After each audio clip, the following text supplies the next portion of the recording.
dia, bom dia, bom dia. Graça, paz e bem da parte do Senhor Jesus Cristo a todos e todas. Um encontro muito especial, marcante. Sempre fico muito empolgado em poder conversar com vocês. Desculpa, às vezes eu mando a mensagem assim no grupo lá muito tarde, né? Porque normalmente eu estou ali focado, né? Terminando assim as minhas reflexões e aí eu falo, não posso deixar de avisar a comunidade que eu estou pronto. Exato. E essa partilha para a gente é muito especial, muito importante, porque faz parte da construção, ou deseja fazer parte da construção da nossa jornada, da nossa trajetória. Jesus disse, eu sou o caminho, a verdade e a vida. E é sobre esse tema que eu quero dialogar com vocês. Com vocês que estão aqui presentes e você que está em casa. Você que está em casa, seja muito bem-vindo e bem-vinda. Seja onde você estiver, no momento que você estiver, que esse tempo seja consagrado para que você faça suas reflexões, assim como estamos fazendo aqui. Que a oração, que o cuidado e o aprendizado que vai acontecer aqui te alcance e alcance também a vida dos seus familiares, da sua casa. Aproveito para pedir para que você compartilhe para os seus amigos e familiares, curta e se inscreva no canal.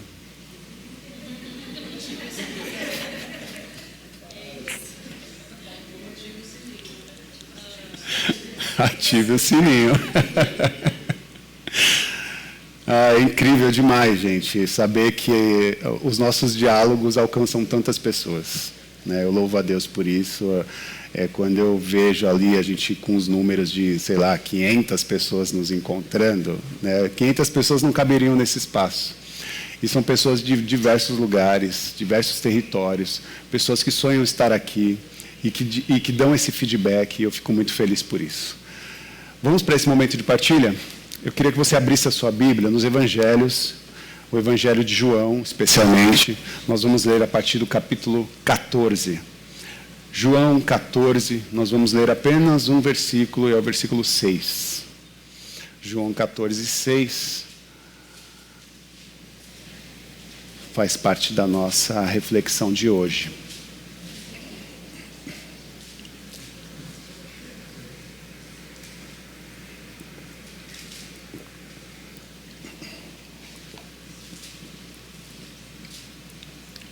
Todos encontraram? Diz assim: eu sou o caminho, a verdade e a vida. Ninguém vem ao Pai senão por mim. Eu sou o caminho, a verdade e a vida. Ninguém vem ao Pai senão por mim. Quem falou essa frase, meus irmãos? Jesus. É Ele mesmo, Jesus.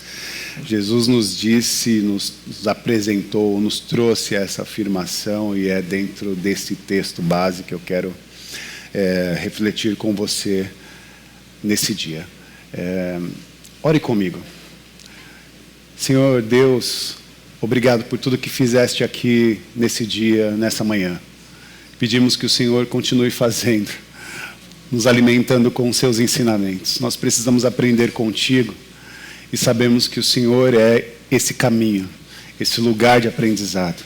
Ajuda-nos, nos orienta, nos capacita também para compreender a sua mensagem e que possamos sair daqui diferente de como entramos. Ajuda-nos, fala conosco, esse é o nosso pedido com profundo agradecimento, em nome de Jesus. Amém. Amém. Bom, a espiritualidade cristã, eu já tenho dito que ela não é um conceito abstrato. A nossa trajetória de fé não é um conceito abstrato, ela não é só uma técnica que usamos para o viver. Também não é um conjunto de dogmas, não é um conjunto de estratégias, de ideias, em que a gente modula na nossa experiência de vida e acha que essa fórmula, né, vai fazer todas as resoluções. Não é um conjunto de dogmas, não são fórmulas prontas, não são conveniências, mas o chamado de Jesus é um chamado para uma profunda transformação a partir da experiência no cotidiano. É um chamado que transcende esses objetos, né, que eu disse de início, mas nos chama para um caminho, para uma jornada. E esse caminho e jornada pode ser entendido como práticas. Jesus, ou o Evangelho, nos apresenta uma prática para o nosso viver. Uma forma de nós experimentarmos a vida de Deus na vida humana e vice-versa. Entender que essa experiência precisa ser, ou na verdade deve ser encarnada em nossas vidas. E a pergunta essencial que eu tenho feito, quem somos, precisa também estar acompanhada a partir de quem nós seguimos, né? Porque se olhamos para dentro de nós, na procura ou nesse processo de investigação de quem somos, nós também precisamos responder a pergunta: quem é que nós estamos seguindo? Quem de fato nós estamos seguindo? Tem uma frase muito popular que diz: diga-me com quem tu andas e eu te direi quem és. Essa frase, ela poderia ser reconstruída a partir da nossa realidade atual, e a gente poderia talvez fazer uma nova afirmação, né? Uma nova frase. Diga-me quem você segue, né? Diga-me quem você segue, e eu te direi quem você tem se tornado. Quem você é. Me diga quem você segue, e eu te direi quem você é, ou o que você está se tornando. O nosso caminho, a nossa caminhada, ela é definida, ou na verdade, ela é um fator de definição da nossa identidade. A nossa jornada define a nossa identidade. Define quem somos ou quem estamos nos tornando. Então, a partir do caminho que nós vamos construindo a nossa personalidade, porque somos impactados por tudo que, né, acontece dentro de nós, a partir das experiências das nossas vivências e também a coletividade, né, as relações que nós estamos construindo. Tudo isso transforma ou modula a nossa identidade. E o Evangelho, a espiritualidade, ela não é neutra. Ela não permite neutralidade. Não tem como a gente ter uma dualidade de experiência. Ou nós estamos trilhando o caminho do reino de Deus, ou nós estamos trilhando o Evangelho de Deus, na sua essência, como ele nos apresenta a partir da pessoa de Cristo Jesus, ou nós nos perdemos nas ilusões que a realidade nos apresenta, o mundo nos apresenta, vou usar esse termo. Então, não tem como a gente ter uma percepção dupla. Não é possível. E aí eu pensei muito nesse versículo que nós lemos, porque é um versículo muito pequeno, decorado por nós, mas exige também profunda reflexão. Porque quem está falando aqui é o próprio Jesus, dizendo: eu sou o caminho, eu sou a verdade e a vida. E ninguém vai ao Pai, e aqui, entenda que essa relação, ninguém vai ao Pai, é a tentativa de responder para nós que ninguém vai à eternidade, ninguém vai ao coração de Deus, ninguém vai para esse lugar que nós estamos oferecendo, se não for por mim, disse Jesus. E esse Jesus se apresenta inicialmente dizendo que ele é o caminho. Jesus é o caminho. E a nossa espiritualidade, ela precisa ser compreendida como uma espiritualidade que não é estética. Não é uma espiritualidade modulada pela experiência da postura, da forma de se vestir, da linguagem, mas ela é a partir do processo da dinâmica da nossa vida.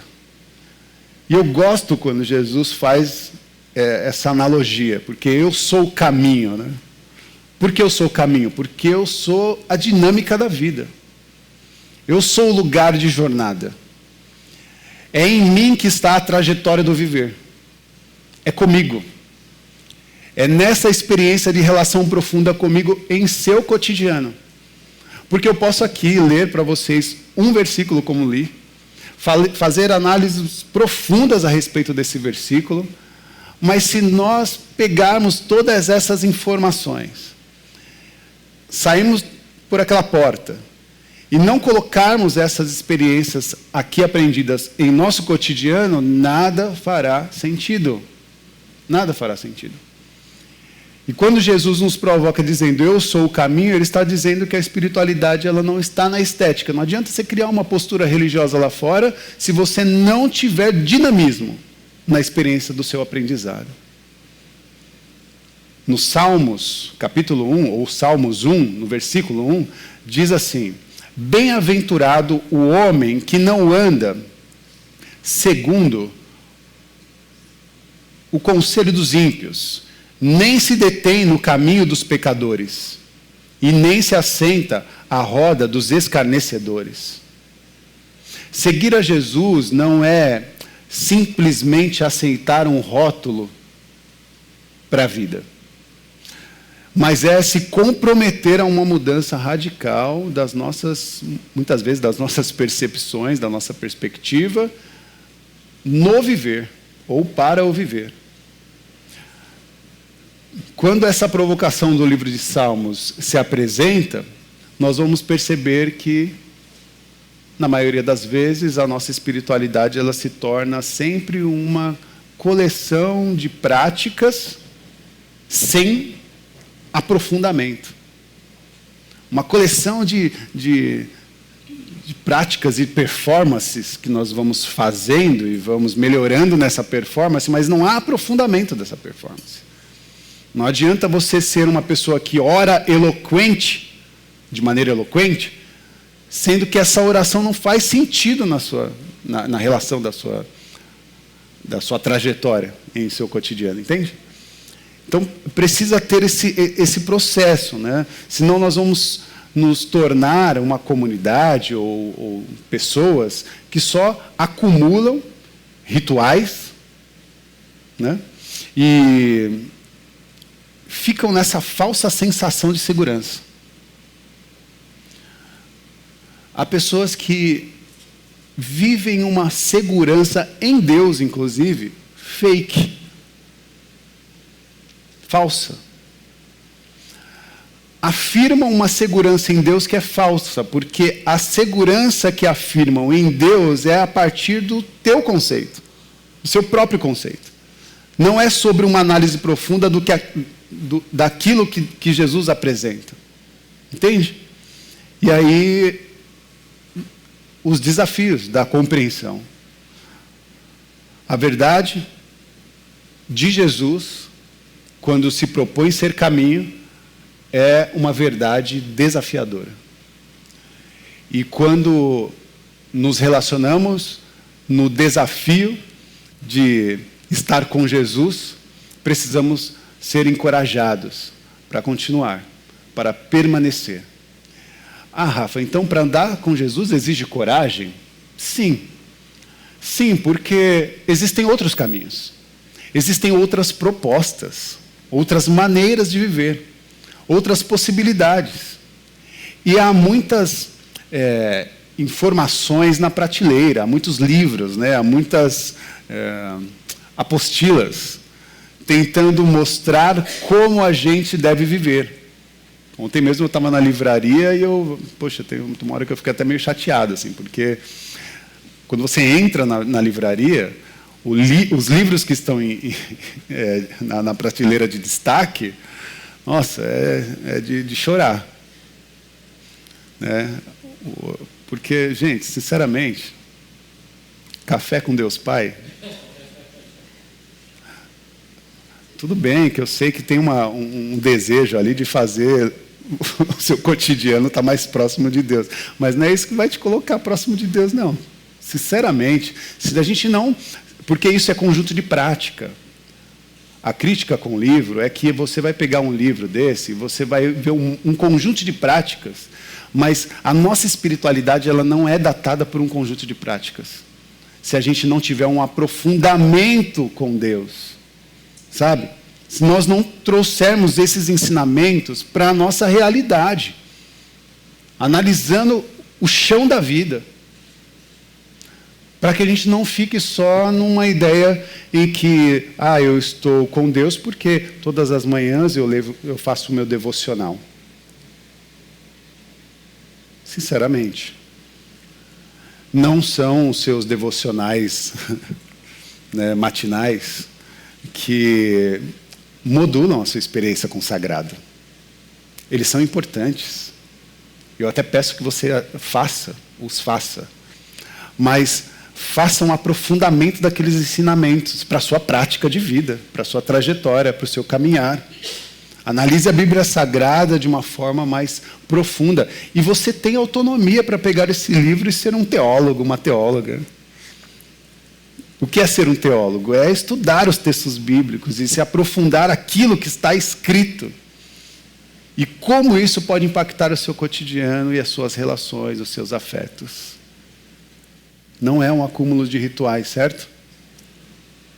Não é um acúmulo de rituais para nos dar uma sensação de segurança. Hoje eu estou mal, preciso ler, eu vou abrir o Salmo 91. Quem nunca fez isso? Atire a primeira pedra. Eu cresci numa geração que era isso, que a Bíblia tinha que ficar aberta no Salmo 91 ou no Salmo 23, né? Porque ali tinha proteção. Isso é ritual, gente. Ritual. A Bíblia aberta, né, é ritual. O que eu estou tentando desmascarar aqui, primeiro não é dizer que você não pode deixar a sua Bíblia aberta. Pode fazer os seus ritos. Eu só estou dizendo que não tem sentido para a espiritualidade que a gente busca. Ok? E é dentro dessa perspectiva que nós queremos encontrar esse aprofundamento. Né? Imagina quando você está diante de um professor e esse professor está colocando na lousa todas as fórmulas, os conceitos, né, os paradigmas, as informações daquilo que ele quer passar. Só que, de repente, ele chama os alunos e fala assim, a partir de agora, vocês vão fazer com que essas formas, esses conceitos, sejam aprofundados numa experiência coletiva. Aí ele junta todos os alunos ali e eles começam a praticar aquilo que é ensinado. Jesus está fazendo da mesma forma conosco. Ele traz também os seus conceitos, as suas informações, aquilo que nos é importante. Mas não pode ser só um processo de decorar as fórmulas. A gente precisa aprender e colocar em prática, porque é assim, né, que é o chamado de Cristo. Ele nos convida para abandonar a segurança das nossas conveniências. Ele nos chama para abandonar a segurança que os nossos ritos trazem para o nosso cotidiano. E ele fala assim, que tal você se desdobrar para o amor? Que tal você se desdobrar para uma ação cotidiana que impacte a sua vida e impacte a vida das pessoas à sua volta? Vamos analisar os resultados. Como está seu casamento? Como está a relação com seus filhos e filhas? Como está a relação com seus familiares?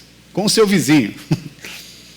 Como está a sua relação com o outro, com aquele desconhecido? Quando você fecha o vidro do carro, o que você sente? Quando aquela pessoa se aproxima dentro do seu carro, assim, qual é o turbilhão de sentimentos? Tem vários atravessamentos aí. Social, político, econômico, muitos atravessamentos. E espiritual. Estas questões, elas precisam ser refletidas, a gente precisa pensar. Eu estava vendo uma entrevista de um economista e ele dizia que estava mergulhado no trabalho de uma maneira tão intensa que ele percebia a vida de uma maneira. Até que um dia ele, no farol, observou um moço que retirava comida do lixo e já trazia à sua boca, se alimentava.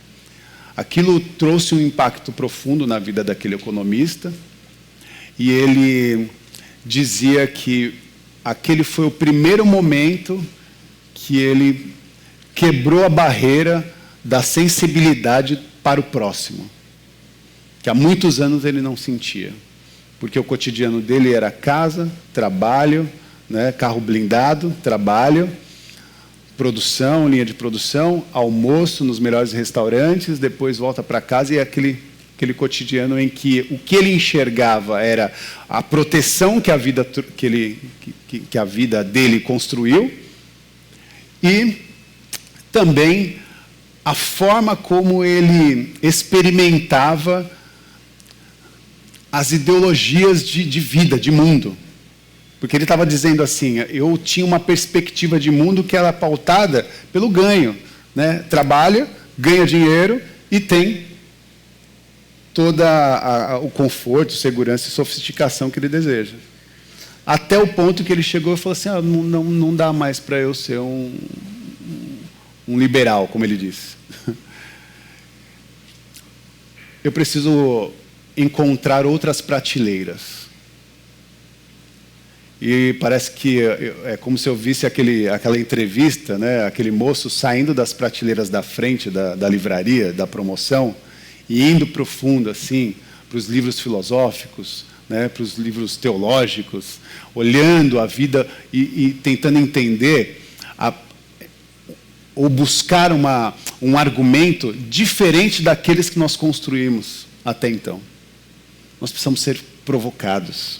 A vida nos provoca, há novos autores que podem nos provocar, inclusive aqueles que nós discordamos por muitos anos, muito tempo.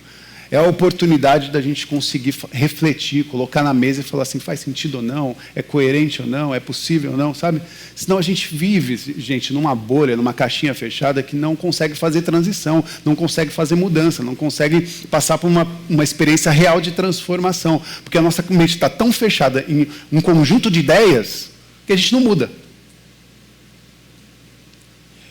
E só não muda quem já morreu. Enquanto ainda pulsa, né, nós somos aptos para a transformação e para a mudança.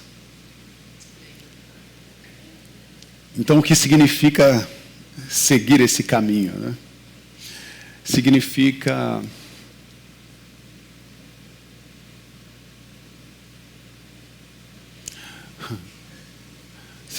que não há encontro com Deus se nós não encarnarmos na realidade, se nós não encarnarmos no mundo real. Significa que esse evangelho, ele não é um chamado para a gente escapar da humanidade. Estou conseguindo me fazer compreendido? O evangelho de Jesus não significa um escape da realidade, um escape do mundo como ele é. Pelo contrário, o evangelho nos empurra para a realidade, nos empurra para o chão da vida, para a experiência do viver, para a sensibilidade da compreensão do outro, que é diferente, que vive uma vida diferente da sua, e também faz os seus porquês.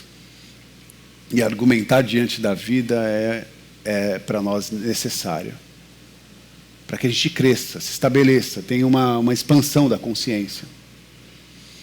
Cristo não apenas aponta o caminho, ele, para nós, é o próprio caminho.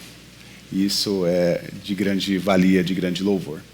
Segundo ponto e último, porque eu acho que essa reflexão ela acaba sendo muito profunda, então eu vou falar sobre o caminho, o Jesus que é o caminho, e o Jesus que é a verdade. E a verdade, meus irmãos, a verdade ela é um escândalo. Um escândalo. O escândalo do esvaziamento. Jesus disse, eu sou a verdade. E o que ele está mostrando para os seus discípulos e para nós hoje, na história, na verdade o que ele mostrou na história é que a verdade de Jesus é um escândalo. Rafa, o que você quer dizer com a ideia de escândalo? Primeiro eu quero ler 1 Coríntios 15, 33, que diz assim, Não vos enganeis. O apóstolo Paulo dizendo à igreja: as más companhias corrompem os bons costumes. Não vos enganeis. As más companhias corrompem os bons costumes. Esse versículo do apóstolo Paulo é um alerta para a igreja sobre o impacto da associação que os cristãos da época tinham e que estava moldando a partir da informação que era trazida dizendo que Jesus não havia ressuscitado.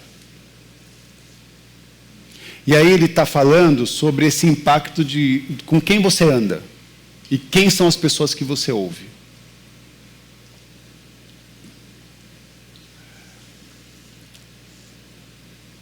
As pessoas que você anda, as pessoas que você segue, usando a referência, quem você segue molda a maneira como você pensa e molda a maneira como você age. Certo? Eu posso falar aqui 3 horas seguidas, no domingo, pela manhã.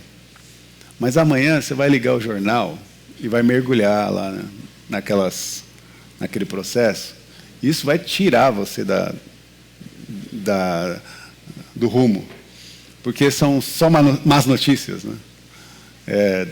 Uma boa notícia para 10 más notícias. Isso vai acabar, vai atrapalhar, vai te colocar num processo de ansiedade terrível.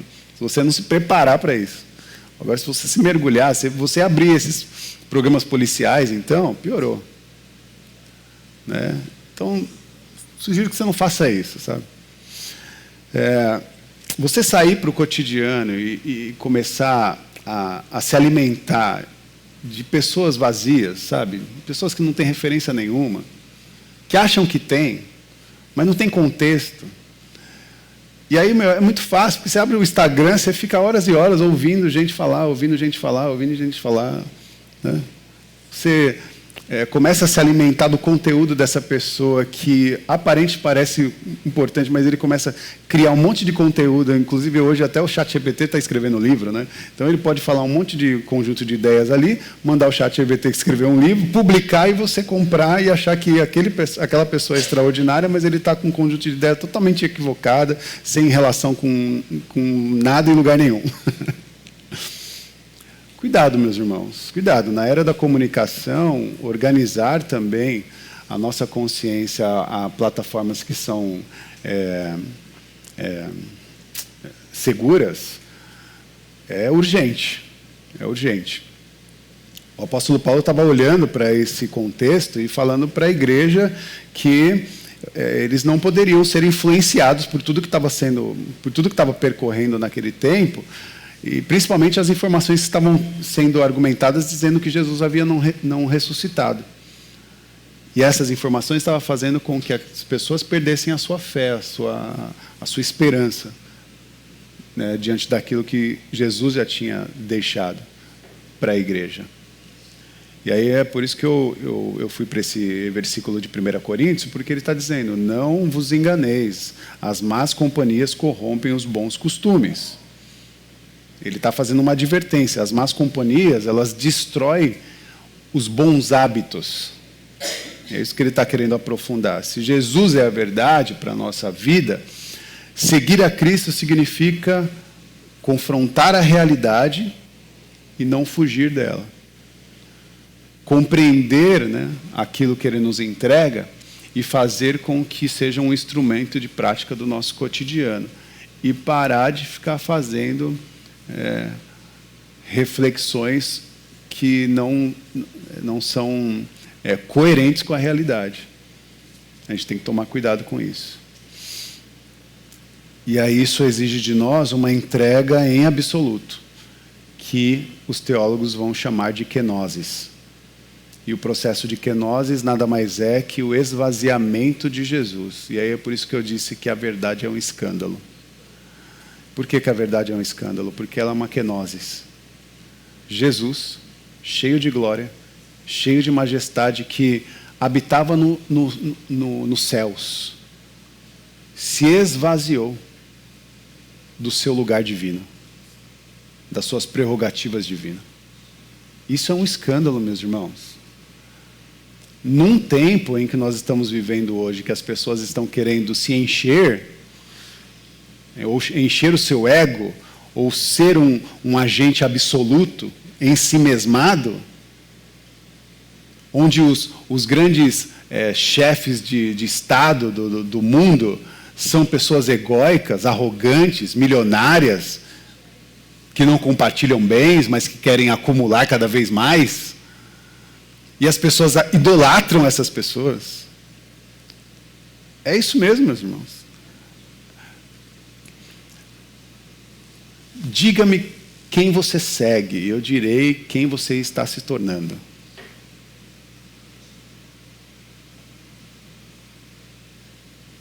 Mark Zuckerberg, Elon Musk. Quem você segue? Quem são as pessoas que você inspira para a vida, sabe?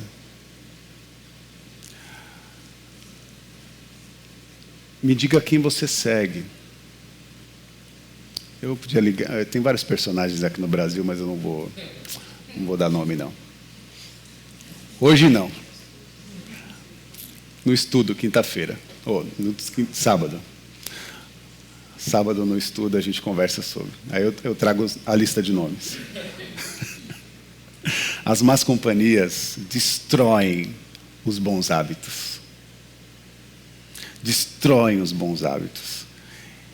E esse processo de kenosis é de fato a maior e extraordinária experiência que a humanidade já viu. Um Deus que não se deixou ser arrogante, que não se permitiu mergulhar na humanidade com uma coroa de ouro, não se permitiu ser a capa do New York Times. Ele mergulhou na humanidade, e eu estou falando de alguém, de um eterno, de um Deus, de um sagrado que tinha poder sobre todas as coisas. Ele se esvazia dessas prerrogativas e ele mergulha na humanidade. E ao mergulhar na humanidade, ele se torna frágil como eu sou, como você é. Ele sofre o que você sofre e o que eu sofro. Inclusive ele chora, que é um absurdo para os filósofos. A filosofia, quando encontra um Deus que chora, ele fala, esse não é um Deus. A filosofia, quando encontra, um setor da filosofia, quando encontra um Deus que morre, diz, esse Deus, esse não é um Deus, esse sagrado não é um Deus. Eles dão outros nomes. Mas eles não compreendem que o movimento desse sagrado foi tão extraordinário e acima de qualquer outra espiritualidade ou de qualquer outro Deus datado, é que ele se esvazia das suas prerrogativas divinas, mergulha na humanidade, em resgate da humanidade que estava encharcada da morte, e morre no lugar dela. Para que essa humanidade, quando mergulhasse na morte, encontrasse a eternidade. É um escândalo. Deus nos resgatou da morte eterna. Não haverá morte. Em definitivo, para aqueles que seguem a Cristo e que conseguem compreender que Ele é o caminho, a verdade, a vida é o resultado. É o resultado desse mergulho de Deus na humanidade, que mergulhou na morte, mas ressuscitou, porque venceu a morte, e disse para a morte, agora você não tem mais a chave, você não tem mais as prerrogativas, você não tem mais o poder que você achava que tinha, e até então tinha. Mas a partir de agora, a morte não tem mais a última palavra. Porque quem define o lugar na eternidade Eu sou o caminho, a verdade e a vida.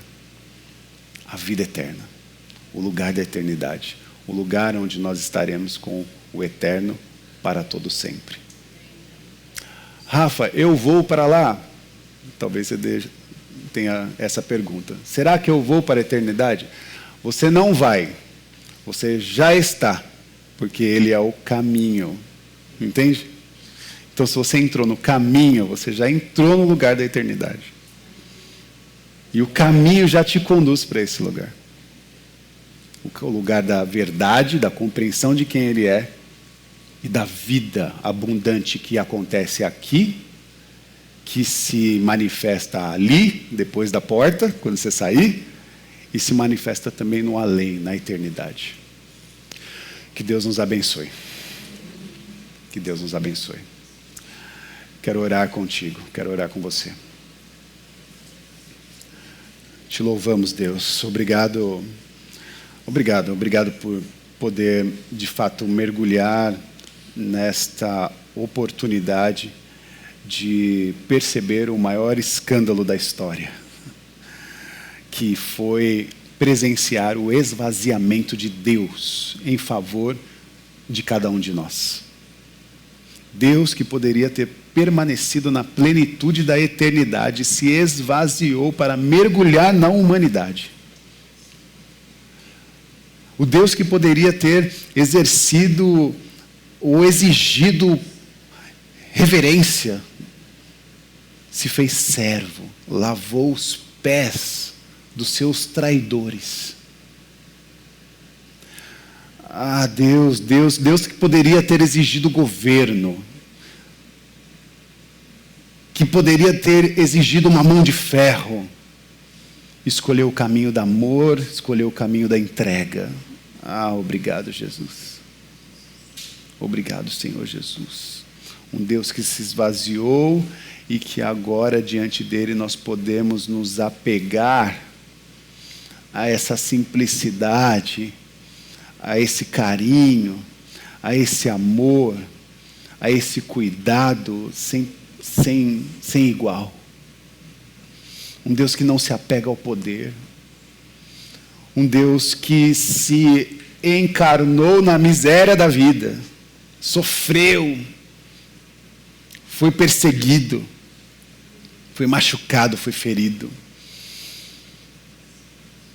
que não se afastou da realidade, que não usou instrumentos místicos para apagar a realidade da sua fronte. Esse é o chamado profético para as nossas vidas, um chamado de esvaziamento. No caminho com Jesus, somos transformados, somos experimentados na vida e levamos a vida de Deus para as últimas consequências, a eternidade. A eternidade, a eternidade. Obrigado, Senhor Jesus. Essa oração e essa reflexão nos aproxima de Ti. Nos aproxima e fortalece a nossa fé, inclusive. Porque o problema não é porque estamos com pouca fé. O problema é quando nós temos uma fé nas coisas erradas. E o que nós queremos e estamos fazendo aqui é um exercício de colocar a nossa fé nas coisas certas.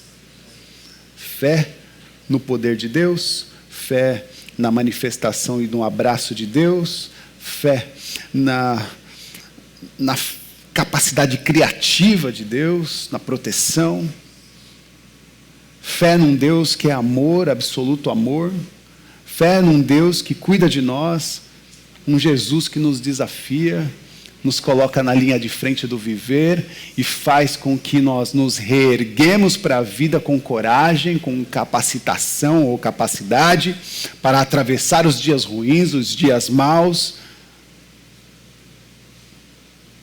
Um Deus que nos restabelece.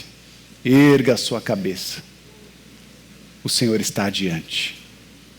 Encontre a face do Deus que sorri e ergue as mãos, acolhendo todos e todas. Obrigado, Jesus. Obrigado, Senhor. Obrigado, Deus. Obrigado por esse tempo. Obrigado, Senhor, por poder hoje, assim como o Senhor fez esse movimento, nós queremos mergulhar na vida de Deus. Mergulhar na vida, na experiência do sagrado. Essa é a nossa oração. Fica conosco. Acolhe-nos no lugar de amor e de vida abundante. Que Deus nos abençoe. Que o amor de Deus, que a graça do Senhor Jesus Cristo, que as consolações do Espírito Santo, que o sopro da Ruá Divina esteja sobre a vida de todas e todos. Saiam daqui cheios da graça, da manifestação e do cuidado de Deus. Que Deus nos abençoe, meus irmãos e irmãs. Amém, amém e amém.